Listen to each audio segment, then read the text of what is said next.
Brian Ortega is a multi-talented individual, and you have to understand that, because he's not going to let you know.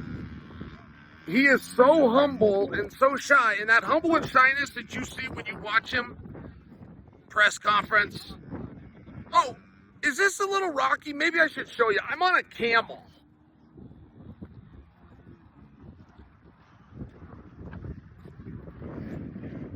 So anyway, back to T-City.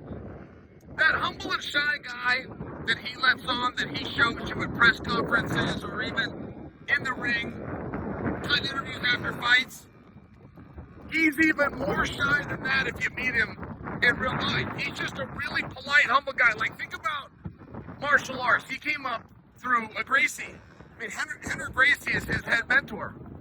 I share that with you just because respect is a really important thing. That's an important element. I know a lot of this sport has gotten off track or in the entertainment era, but you still have some guys that believe, right in their core, on certain ways to act, and that includes how they're going to conduct an interview. When I tell you that Brian Ortega is multi-talented, there was a show I watched, it's called Tax Collector. And Ortega was in it, and he was not good. If he was good, I'd say he was good. If he was fine, I'd say he was fine. I fancy myself as a movie critic, by the way. When I was in college, I used to work for Wallace Theaters at a website.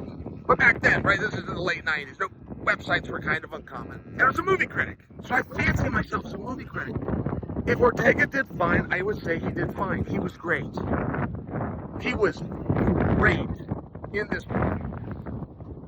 Great to the extent of, hey, maybe we should consider not fighting anymore and just go do movies. Maybe this is your true calling. So when I tell you that this is a multifaceted guy, it's a very interesting person that has many options but chooses to compete.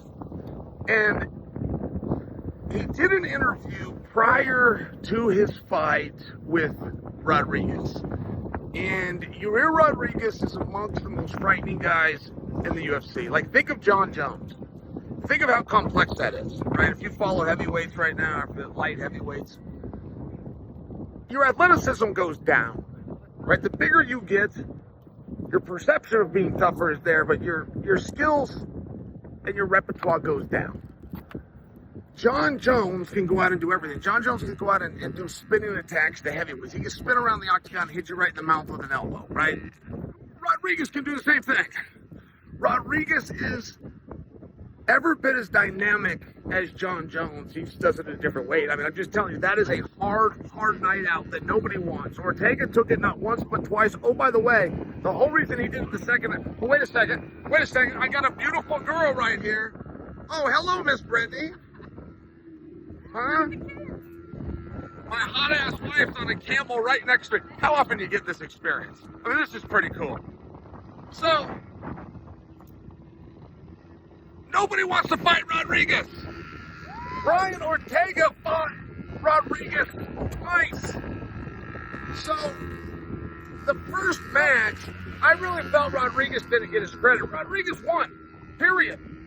Rodriguez won. Rodriguez goes to the ground. Oh, by the way, he's on the bottom. He's on the bottom with T-City, a Henry Gracie black belt on top of him in the first round when he's trying. Like, this is a nightmare for Rodriguez. Well, no, Rodriguez went into an armbar, and when that exchange was done, the arm was injured, and Rodriguez won. I thought he should have got credit for that. That should have been called a first round submission. That's what they should have paid on. All the companies that took odds on that, it was like a 24-1. They should have paid out. The referee, I don't believe, and the commission's called that correctly. I only go back to that because it didn't upset, like, while I'm sitting here and I'm defending Rodriguez and saying that Rodriguez won that fight fair and square, that's not how Ortega felt, but Ortega never said anything. Ortega's never complained once. He just took it, he got up, he left. But somewhere inside, he wanted to do it again. He was given the opportunity. He went out and got a rematch, and he went out and it was a completely different fight. And, he had an interview before this, and he was talking about, we're going to go through the game, and you might have seen the metaphors that he made. two options. He can quit or he can reinvent himself. He reinvented himself. And he did that privately, right? Now, everybody was out there fighting, he was out there competing. Ortega took some time with him. Very bold. And I felt as though there was a strong push to get him to the ground. He'll get before him. He didn't do it. He didn't do it because he's snapped. Brian Ortega says he's back. Brian Ortega's right. He's back.